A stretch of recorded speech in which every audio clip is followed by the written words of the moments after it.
India Pakistan സംഘർഷവുമായി ബന്ധപ്പെട്ട അഭിപ്രായ പ്രകടനങ്ങളിൽ തന്നെ പാർട്ടി താക്കീത് ചെയ്തിട്ടില്ലെന്ന് പ്രവർത്തന സമിതി യോഗം ശശി തരൂർ അറിയിച്ചു. അതുപോലെ തന്നെ കഴിഞ്ഞ ദിവസം ഡൽഹിയിൽ നടന്ന യോഗത്തിൽ തരൂരും പങ്കെടുത്തിരുന്നുവെന്നാണ് അറിയാൻ സാധിക്കുന്നത്. തിരുവനന്തപുരത്തേക്കുള്ള വിമാനയാത്രയ്ക്കുള്ളതിനാൽ തന്നെ യോഗം തീരുന്നതിന് 10 മിനിറ്റ് മുൻപ് താൻ വേദി വിട്ടുവെന്നും അതുവരെ ആരും തന്നെ പേരെടുത്ത് പോലും വിമർശിക്കുക പോലും ചെയ്തിട്ടില്ല എന്നും പറയുന്നു. താക്കീതും തന്നിട്ടില്ല. യോഗം തീർന്ന ശേഷവും നേതൃത്വത്തിൽ ആരും തന്നെ താക്കീത് ചെയ്തതായി അറിയിച്ചിട്ടില്ല എന്ന് പറയുന്നു. ഇത്തരത്തിൽ ഔദ്യോഗിക കുറിപ്പുകളും AICC ഇറക്കിയിട്ടുമില്ല. തന്നെ താക്കീത് ചെയ്തുവെന്ന് ഉത്തരവാദിത്തപ്പെട്ട കോൺഗ്രസ് നേതാക്കളും പരസ്യമായി പറയുകയും ചെയ്തിട്ടില്ല. പിന്നെ എങ്ങനെയാണ് തന്നെ താക്കീത് ചെയ്തുവെന്ന് മാധ്യമങ്ങൾ റിപ്പോർട്ട് ചെയ്തെന്ന ആശ്ചര്യത്തിലാണ് ശശി തരൂർ. ഇതിന് പിന്നാലെ ചില മാഫിയകൾ ഉണ്ടെന്നും തരൂർ സംശയിക്കുന്നുണ്ട്. കേരളത്തിലാണ് താക്കീത് വാർത്ത ആദ്യം എത്തിയത്. ഇതിന് പിന്നാലെ ചില ദേശീയ മാധ്യമങ്ങൾ നൽകി.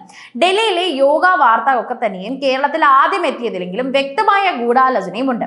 തരൂരിനെ കൂടാതെ കേരളത്തിൽ നിന്നുള്ള ഒരു നേതാവ് മാത്രമാണ് പ്രസ്തുത യോഗത്തിൽ പങ്കെടുത്തതെന്നും തരൂർ അനുകൂലികൾ പറയുന്നു. ഈ സാഹചര്യത്തിൽ താക്കീത് വാർത്തയിൽ പരസ്യമായി പ്രതികരിക്കാനാണ് തരൂരിന്റെ തീരുമാനമെന്ന് പറയുന്നുണ്ട്. ഈ വാർത്തയോട് കോൺഗ്രസ് ഹൈക്കമാൻഡ് ഇനി എങ്ങനെ പ്രതികരിക്കുമെന്നത് നിർണായകമാണ്. തരൂരിന് ശക്തമായ താക്കീത് നൽകി കോൺഗ്രസ് നേതൃത്വം നിലപാട് കടുപ്പിച്ചുവെന്നായിരുന്നു വാർത്തകൾ.